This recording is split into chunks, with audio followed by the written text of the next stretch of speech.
So week one's almost a wrap. You already know it. The Raiders are 1-0, but something happened in the NFL over this weekend that's never happened before, and that is you have the Detroit Lions. They defeat the Chiefs. They're 1-0. You have the Jaguars. They defeat the Colts. They're 1-0. You have the Browns in surprising fashion just take out the Cincinnati Bengals. Ruined my fantasy team yesterday. I had Joe Burrow.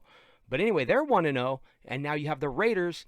They knock off the Broncos on the road in Denver, and the Raiders are 1-0. This is the first time in NFL history these four teams that I just named are 1-0 to begin the season. And also, we're going to get into our blogs. We're going to get into the stats and all that. But I just want to give a shout out to the Raiders leading the West, the AFC West in week one. I love it. I love starting our season like this. My ultimate dream for the Raiders in 2023, and this is step one. You can knock me and say you want to win a Super Bowl all you want. I want to win the AFC West first. I want to host a playoff game in Las Vegas with our home fans. And I want, like I said, I want that AFC West title. Then I want the AFC Conference title, and then I want the Super Bowl Conference title, or I want the Super Bowl title in that fashion. That's our mentality, Raider Nation. It should always be that way. When a Raider fan says to his fellow Raider fans, and let me say this because I've said this on podcasts, I've been collabing with people. I'm trying to help people gain some brain cells here. Check this out. If I'm a Raider fan and I say I want to win the West, nobody should shame me for that. Let's get into our blog. I hope you're having a great day. I'm pumped up. It's week 2. It's unfinished business since Super Bowl 37 for me. And the last time I remember, this team won 3 straight AFC West championships with an embattled QB in Rich Gannon. Before that, they won Super Bowl titles with an embattled QB in Jim Plunkett. And now, let's get ready for Jimmy G, Jimmy Garoppolo. Let's call him G-Force, Jimmy G-Force, baby, because he ran for the first down. He slid perfectly, did not get hurt on that last play, knew where he needed to be, knew where the first down was, and knew to stay in bounds. And hey, we took a victory kneel. We didn't do a victory lap. We took a victory formation kneel and silenced Denver on a Sunday. I'm pumped up. Let's get into our blog. All right, so let's get into our Grimy Nation report. Only 4 teams in the AFC West Conference are 1-0 as of right now, and with the one matchup tonight as the Jets will be hosting the Bills, which should make that 5 teams. This is also the first time ever the Raiders, Jaguars, Browns, and Lions all began the season 1-0. I mentioned that earlier.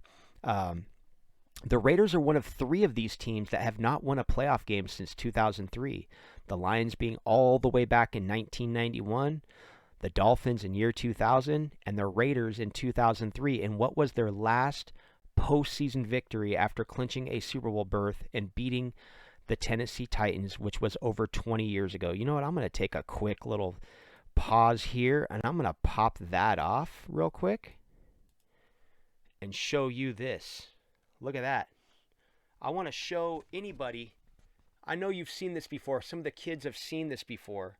If you're a young person, that's a newspaper. That's a newspaper. We used to win. That was the last time. That's a newspaper from the last time we won the AFC West.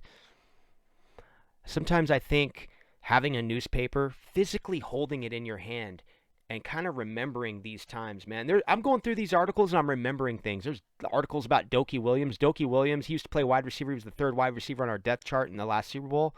And he lived in my hometown, man. His son was playing Pop Warner with my boss's son playing Pop Warner at that time. So I was lucky to get his autograph. Anyway, I'll get back into our blog. My bad. I just wanted to show some that may not know what a newspaper is.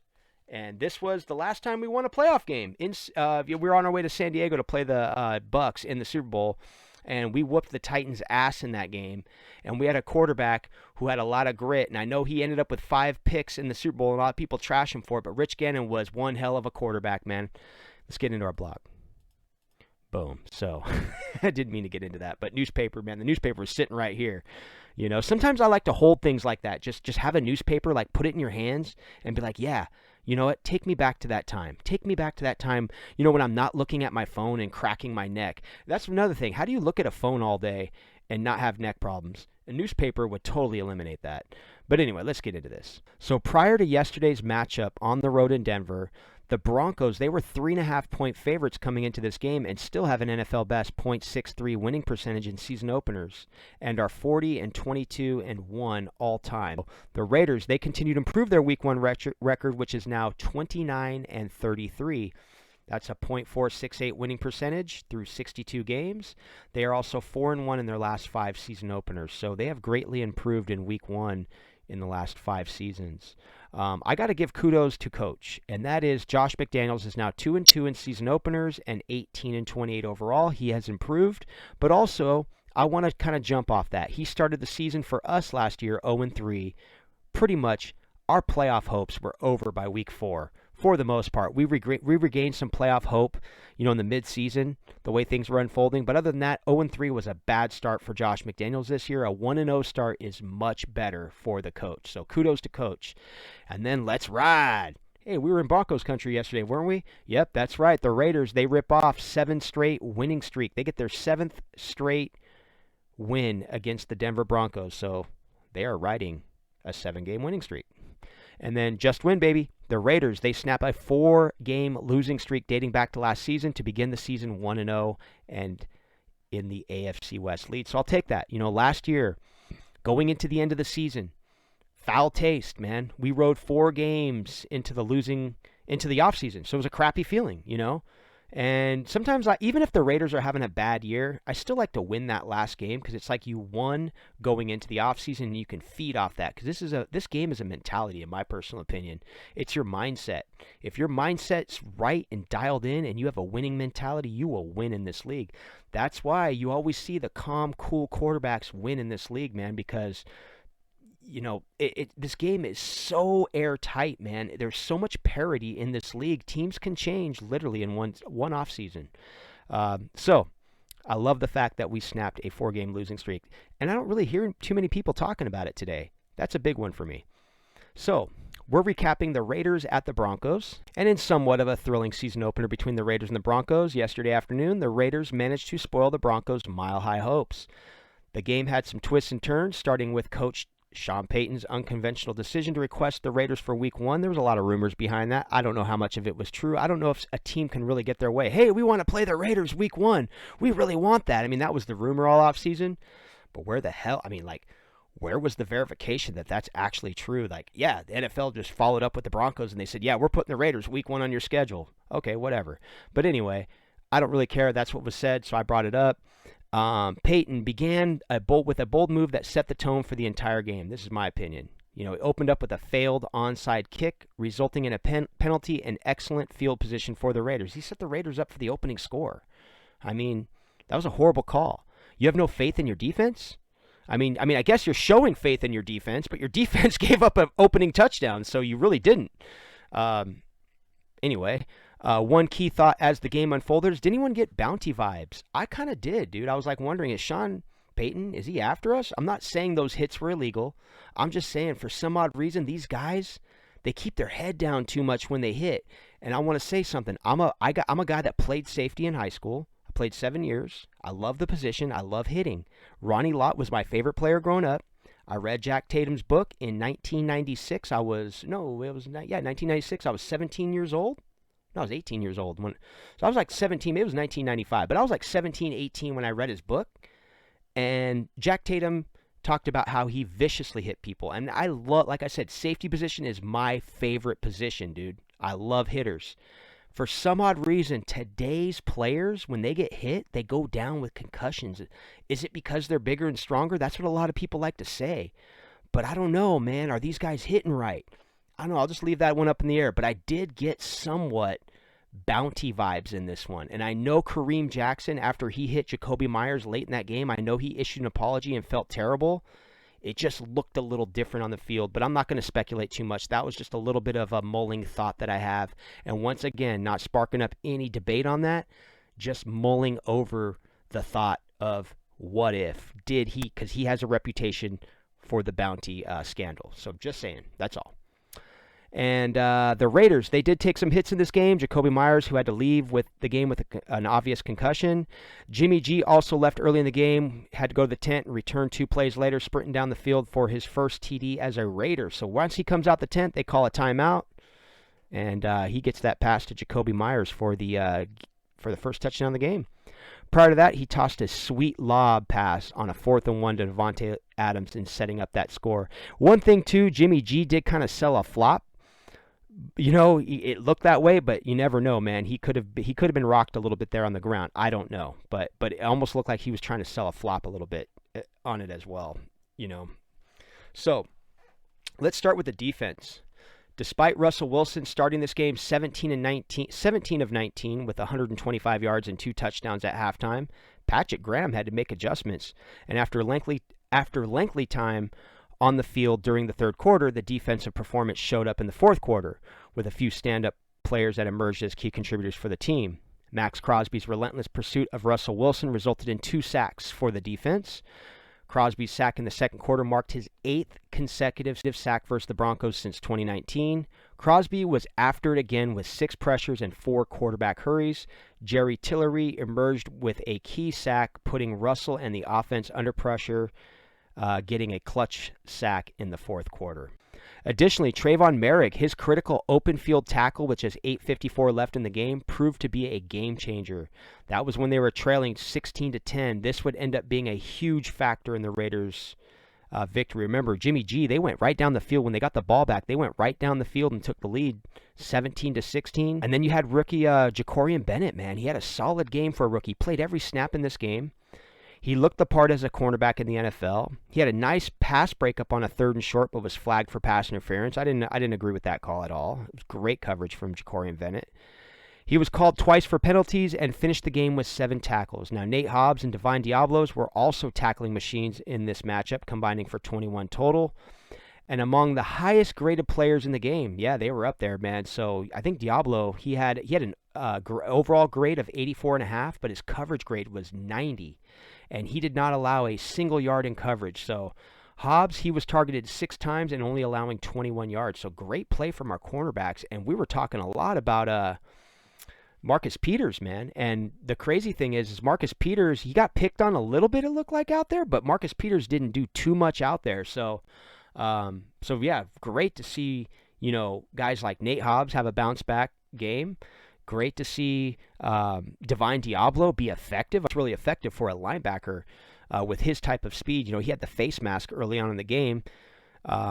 Great tackle. I mean, he brought him down. I mean, he was there in the backfield to bring him down for a loss, but just grabbed the face mask. So now special teams, that was the crucial role in this football game. The Raiders and the special teams unit had several noteworthy moments. Mainly Daniel Carlson not missing anything. An extra point, a chip shot field goal, it doesn't matter. He scored 5 points for the Raiders, and you guys know in the past, love Sebastian Janikowski. He's on the Hall of Fame list this year for 2024. However, Janikowski misses a second quarter field goal. That would hurt us in the fourth quarter. I want to say something about Daniel Carlson. I believe I said this last week. He is the Justin Tucker of today's NFL. This guy is that good. This guy does not miss kicks. This guy is clutch. I feel good about this situation with Daniel Carlson. He is one of the best, if not the best, kicker in the NFL. And then you have Will Lutz on the other side. He misses an extra point, a 55-yard field goal. We can't knock him too much for that 55-yarder. He's got to hit that. It's a hard field goal, but still, he missed it. End of story. Shanked it. Went wide. And the opening onside kick was also a failure. Blame that on coaching as well. So, offense in the clutch. And the offensive line was the biggest factor in this game. They did not allow a sack in this matchup. And Colton Miller, he looks the part. He looks like he is the best left tackle in football. Not a top 8. He looks like the top 3. This man has come around. I believe this man is prime to be the best left tackle in football. I'll say it right now. He looked great yesterday. And Josh Jacobs as well. Now with blocking on that Jimmy G 3rd and 7, Josh Jacobs set a great block in the backfield to protect Jimmy G on that run. So everybody was playing their role. I mean, the tight ends were out there. You didn't see the tight ends get too many looks in the passing game, but they had blocking assignments that were very important in crucial parts of this game, man. So let me get back to where I was there. So Denver defensive coordinator Vance Joseph had no answer in sending pressure yesterday afternoon. The Raiders were able to execute despite the interception on a tip pass in the end zone. That was, followed up by a fumbled snap. For the Raiders offense, there were 2 players that really shone above the rest, and that's wide receiver Devontae Adams and Jacoby Myers, man. Jacoby Myers has the 2 touchdown catches. Both were targeted, I believe, a combined 19 targets on Jimmy Garoppolo's 26 passes. The 2 touchdowns were a career high for Jacoby Myers, so Good news for our wide receivers. And Devontae Adams, man, he had his hands up the whole time like I'm wide open. Jimmy G really hadn't gotten through his progressions, or he just wasn't looking his way. Hopefully that gets fixed, but Devontae Adams had his hands open numerous times, calling for the ball. So what that translates into week 2 only remains to be seen. But Jimmy Garoppolo started his Raider debut with 2 touchdown passes, 200 yards, and 1 interception. He engineered a fourth quarter comeback victory and marking the 12th of his career. The interception he threw was followed by a fumbled snap, which he recovered. Jimmy G had to overcome his third quarter mistakes to get this win in the end. The Raiders really didn't utilize the tight ends, despite a huge 20-yard grab by Austin Hooper on the touchdown drive, setting up the Raiders on the 6-yard line, resulting in a 75-yard scoring drive. And that's the drive that took the lead, man. That was the key drive. And then we have this one. After the attempted block punt, we got the roughing the passer. Raiders get the ball back with 5 minutes left, so let's get into this last paragraph. The Raiders close this game on offense, 11 plays, killing the clock with 5:05 remaining in the game, something the Raiders have not done since the 2000 season. That's something Josh DeBow put out on Twitter. That's very, very remarkable.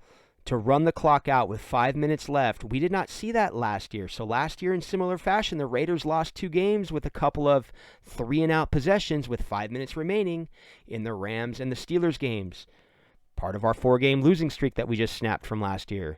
Jimmy Garoppolo secured the lead on a key 3rd and 7, rushing for the first down, sliding in bounds, and setting the Raiders up for a victory formation. So, to conclude this, with the crowd of 77,299 Bronco fans, they were silenced as the once screaming, loud, and towel-waving Bronco fans were exiting the stadium. They're going to have to wait for the next matchup, Week 18 in Las Vegas. And I believe I told you guys already, I'm there, dude, Week 18 for that reason. I bought my tickets for that reason. And you know what? Hey, hopefully the Raiders are playing for the West in Week 18, or they have it wrapped up, or they're playing for a playoff spot. Either which way, when I go to the game Week 18, aside from, all the other hopes I have for this team, guess what I get to look forward to? 8 straight against the Denver Broncos, dude. The Broncos are the top 2 rivalry for me. I'll give you my rivalries in order. It goes Chiefs, Broncos, Chargers, Steelers, and then maybe the Niners or the Patriots. I still don't know on those ones, but that's my, for me, my rivalries go deep with the Chiefs and the Steelers. The Chargers, yeah, but the Chargers really haven't done anything. The Broncos, they've won 3 Super Bowls in the last 20+ years, maybe 20 years or so. Within 20 years, they won 3 Super Bowls. So they caught up pretty quick. The Chiefs, they've won 2 Super Bowls in the last 5 years or so. So, I mean, these games are becoming more urgent. But not only that, the Chiefs have always been my number 1 rivalry. Going back to Marty Schottenheimer, the Chiefs always beat us. I'm hoping we can make that rivalry more interesting and be that team that competes for the AFC West this year, man. And I know Patrick Mahomes, he does not have Travis Kelce in week 1. He's going to get him back. I'm not too worried about that. I want to face that team when they have their best, man, because I truly think the Raiders are developing something over here. And big wins like this, I'm going to call this a big one. I'm not going to say a little win, a 1-point victory. This is a big win for this young team, man. We have a lot of young players. We have a young linebacker on defense in Divine Diablo who came up big in the stat category. He had an early face mask that hurt the team, but he rebounded with solid stats throughout the game in clutch moments. So Max Crosby with the big sack, but Jerry Tillery with the 4th quarter sack, man. So I got to praise all phases of this team, man, from the offense to the special teams and the defense, man, to the coaches. So anyway, if you have not yet, like, share, and check out this video, dude. Give Raider Dave a chance, dude. We might do things a little bit different over here, but you know what? And I might not do the trendy stuff, but you know what, man? We want to win. That's what we want to do. We want to win, dude, and we want to bring back that older mentality, dude. Years ago in 2000, I want to say 2003, I sat in the black hole. It was a great feeling, man. And like yesterday, I did listen to AC/DC Back in Black. There's something about listening to AC/DC Back in Black on a Sunday morning before a Raider game. It gets you pumped up, but aside from that, it's just a different nostalgia, dude. Yesterday was a good football day. The sun wasn't quite sunny out here. The grill, we were firing up tri-tip. My buddy came over. It was one of those chill days, dude. We thought about going to the bar, and then we just ended up chilling, dude, and watching the game, and it turned out to be a good football game. We enjoyed it. Last night was crazy, dude. The Cowboys beat the living pants off the freaking New York Giants. But yeah, man, tonight I'll be looking forward to the Bills and the Jets, man. And we'll also be evaluating the game, man, and see how the Buffalo Bills look against these Jets. I mean, the Jets are the new up-and-coming team in the AFC East, man. Josh Allen's not alone anymore. He's got to deal with Aaron Rodgers out there. So we'll see how tonight's game shakes out and see what lines up for the Raiders in Week 2, because they're going to be on the road again. The Road Warriors that got that big 1-point victory in Denver, they're on the road again, dude, against Josh Allen and the Bills, man. And we want to get win number 2 for the 2023 season. So I hope you enjoy this one. I'm Raider Dave. And if you haven't yet, like, share, and subscribe, and give this channel a chance. And let's get pumped up for Week 2, dude. I'm out. Peace.